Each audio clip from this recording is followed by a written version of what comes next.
Okay, thank you. Now, the various members have got to get to the station very quickly, so one last quick question, please. You've got to go. Well,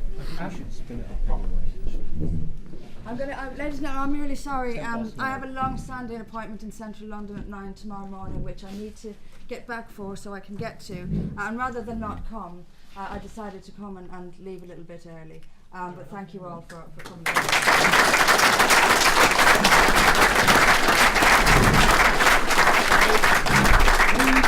Please make this a quick fire question so that literally a few seconds all down the panel, and then we'll give the panel the last opportunity to say their final things before we close. Yeah, I'm Robert Norton. I'm from the North West Norfolk Division. I live in a coastal village where property is extremely expensive. You're talking about $1 million. Carry on. What do the party or what you candidates are going to do about making property more affordable and stopping the wholesale sale of our homes to holidaymakers? Okay, basically, panel, the question here is in North Norfolk we have a great problem with second home ownership, which means that the people are coming from London, I'm afraid, and other places, they're pushing up the prices of property and the locals have nowhere to live because they can't afford it. What are you going to do about second home ownership and the spiraling cost of property? Okay, so what I would say, at least in terms of social housing, is that there should be an absolute connection to the local area. That means that people take precedence over everybody else. No, it's got to be able. No, it doesn't work at the moment because there's not the will to enforce it. But the fact is, you've got to have at least 5 years of living in that borough. I'd actually like it to be more, but our policy last time was that it should be 5 years, so that basically you keep a community together, because otherwise these communities are simply going to dissipate. In fact, they already are. So, and also the other thing, which I think is very, very important here, is that generally on housing, it is crazy that we have to talk about the housing crisis with no reference to migration. It's extraordinary. You know, it is the biggest cause for our housing crisis in Britain. Thank you. Neville. Yeah. I'm making a slight apology here because I think it's wrong for us to, or for me, to stand here today and try to just give you an answer, just flick up an answer to your question, because I think it deserves more thought.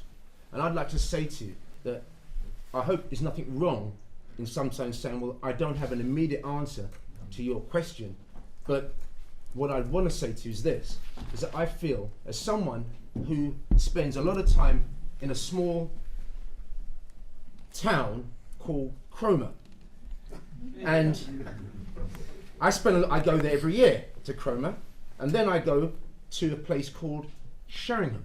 And I spend time between those two areas because my friends live there. And in fact, I run along the beach from Sheringham to Cromer, because you can do that along the beach. The point I'm making to you is I have an affinity, particularly to those areas. So that is something I'd like to say to you, that knowing that our team would look at very carefully, and we would take that under advisement, and we want to listen to the concerns and see what we could do to make it fairer. Thank you, Neville. Thank you. There are three things we can do. The coalition government did a study on the effect on house prices of planning law, and it determined that 20% of the price of a house is a result of the difficulty builders have putting buildings up because of planning law. I want to repeal the planning law. That's a big drop in the house price. Secondly, we have exemption from capital gains tax if you sell your primary residence. And that has been true for more than 50 years. It sucks money into houses. If you want to preserve your capital, you just put it in a house. We need to repeal that tax. It's arbitrary. And thirdly, we have artificially low interest rates. I know if you don't have a salary, you can't buy a house. But if you've got a salary, the banks will lend to you at very low interest rates.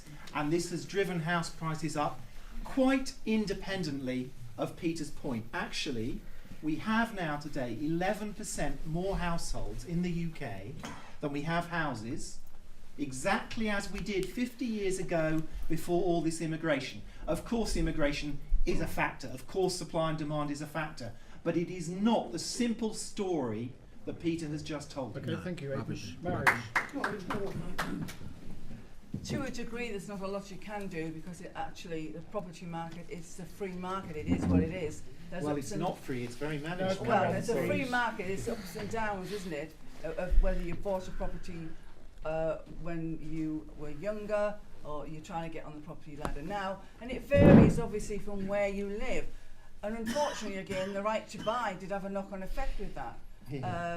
That's how it is. And not knowing your particular area, I can't make a suggestion. What I would like to see would be that councils are able to get interest-free loans from the government to build more properties, either for rent or social housing for people who live in that area. That would be something, and our money would be better spent on that than some of the foreign aid that's going out of the country. Thank you, Marion. David. The three things, in general terms, immigration and quantitative easing are two things that drive up house prices. We can't get away from that. But your specific issue is different. Your specific thing you're talking about is a small coastal town, and if you want to protect those properties to give them a lower market value, you're going to have to interfere with the free market. Now, to do that, you're going to have to think very, very carefully about whether you can do that in certain designated areas. I believe in certain places in Exmoor, in Devon, they've tried to start to do that.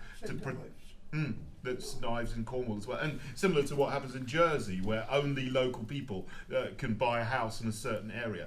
That's something we need to think about if you want to implement that. But I can't give you a full answer because I don't know Thank you, the David. unintended consequences yet. Yeah, I think a lot of it has actually been said. There is no quick answer to your question, and each case is each area is very, very individual. We cannot build enough houses at this moment in time, and I actually think that we do need to build more houses to rent. We need more social housing, but we need more affordable housing. And what I find in our area is that people are very, very happy to push to build on Greenbelt when there is accessible brown belt. And this is your local councils that are doing deals with the builders, and you've got what I call rotten boroughs, where we've got backhanders being all over the place to allow planning permission. So for me, I think we'd straighten the councils up a bit. We would have a fairer chance. But What's affordable? What is affordable? Hang on. Oh no! Don't shout at me. I'm not the enemy. Affordable housing. Well, you've got to look at 2-bedroom, 3-bedroom. You don't want to be building 4-bedroom, 5-bedroom at the moment because young people cannot get on that housing ladder at all. And it depends which area you live as what you call affordable. And again, it's all very much affected by migration, people having a job. You need a job to get a mortgage. It all ties in. There's no quick fix to this. But I'll tell you one good fix, leaving the EU. Thank you, Jane. David. Well, property prices are a function of availability and demand. Demand is excessive, so prices are high. Immigration is a huge issue. Our population has increased by over 13% in the last 20 years, 7 million people. 3 million of those are because we're living longer. 5 million are because of immigration. Now, I have given this a lot of thought, and I've written about it on UKIP Daily, and I've written about it on my website as well. What about Henry?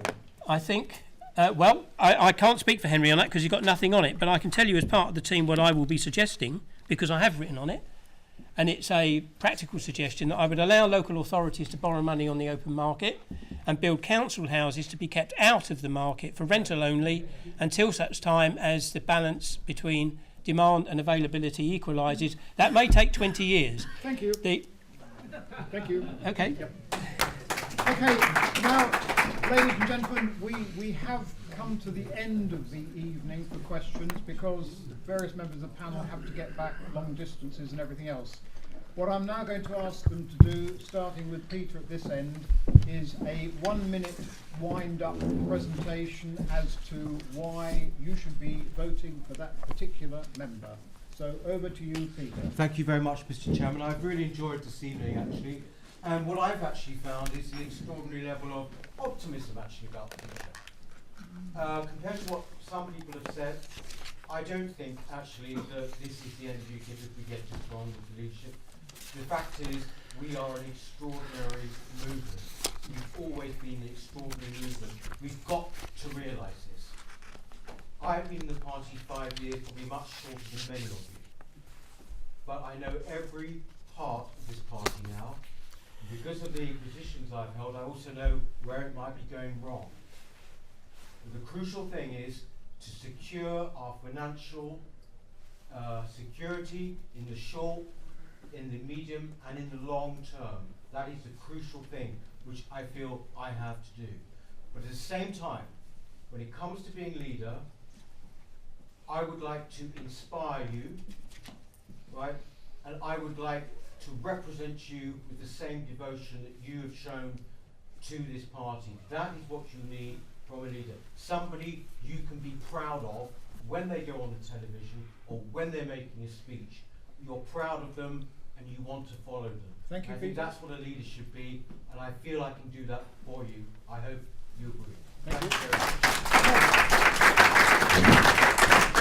I should have said at the beginning, I do apologise that John is not here due to the bereavement of his father, and that was quite important to say.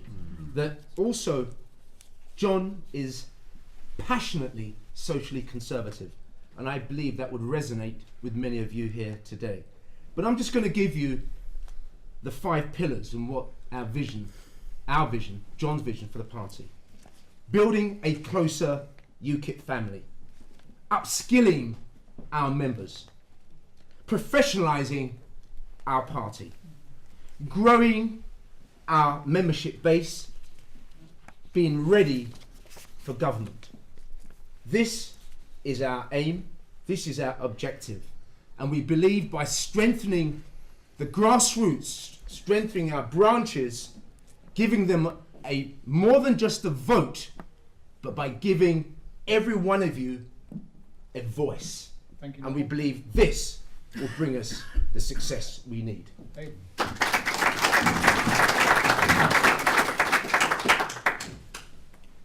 I think we have to have a platform that will attract the voters. I don't think we should be focusing on our internal affairs, in particular in the matter of direct democracy. I want to know what we would be standing for if we had direct democracy. And my feeling is that leadership can't be from the back seat, and that revolution for revolution's sake isn't going to help us. We need to know what we stand for. That's a bit specific. Now, the thing that made me join UKIP was my love of liberty. Actually, it was the wish to get the Town and Country Planning Act repealed. It seems to me a triumph of crazy bureaucracy. And that's the thing that I would look to incorporate into everything we did.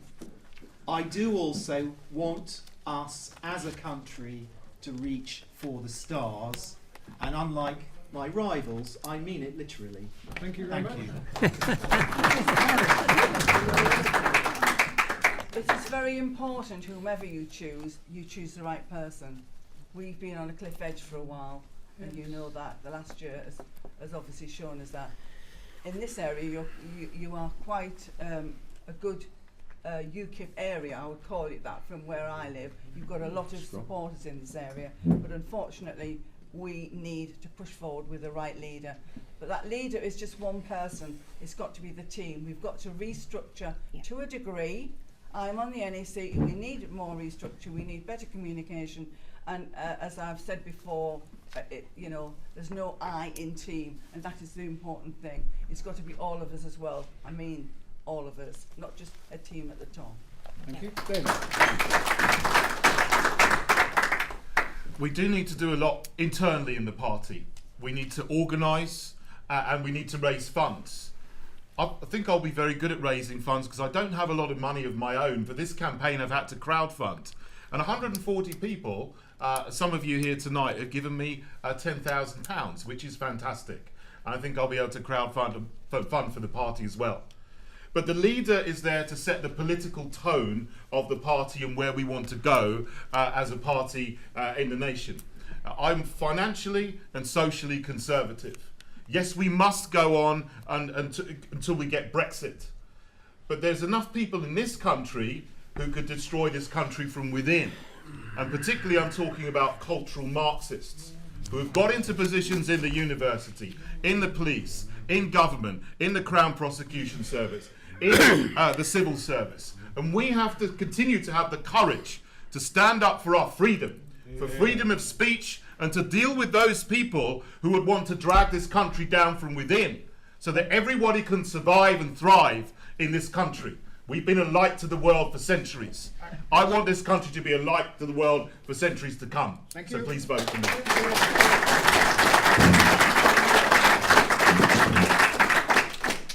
Ladies and gentlemen, as I said earlier, I've been in UKIP for 14 years.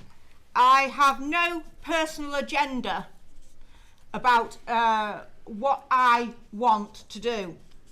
But I want UKIP to ensure that the 17.4 million voters who voted to leave, I want UKIP to ensure that happens for them. UKIP has to survive, but I'm open to change. I'm open to change with the constitution of UKIP, I'm open to change with the reform of the NEC.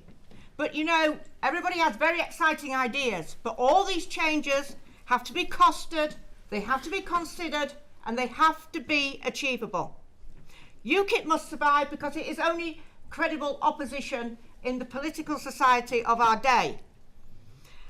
What I will say to you here tonight is, as Marion has said as well, you have to choose your leader very carefully. This time if we make a mistake, UKIP could be finished. Thank you, Jane. I will work in a team that puts the country and the party before any personal political ambition. David. Just one more reminder, I am not Henry Bolton. So if I've annoyed anybody, don't take it out on Henry. It's when he was a police officer, Henry Bolton received a commendation for outstanding bravery. He's received a national award, a national honour for his services to international security. He's worked with governments at all levels around the world. Henry Bolton knows how to build a team and he knows how to get things done. And there's a very important part about it, the whole thing. The British public will listen to somebody who has that degree of status and background. We need the public to listen to us. There's only really one person with the credentials as significant as Henry Bolton. So I would urge you to consider him very, very carefully when you come to vote. Thank you, Thank David. you.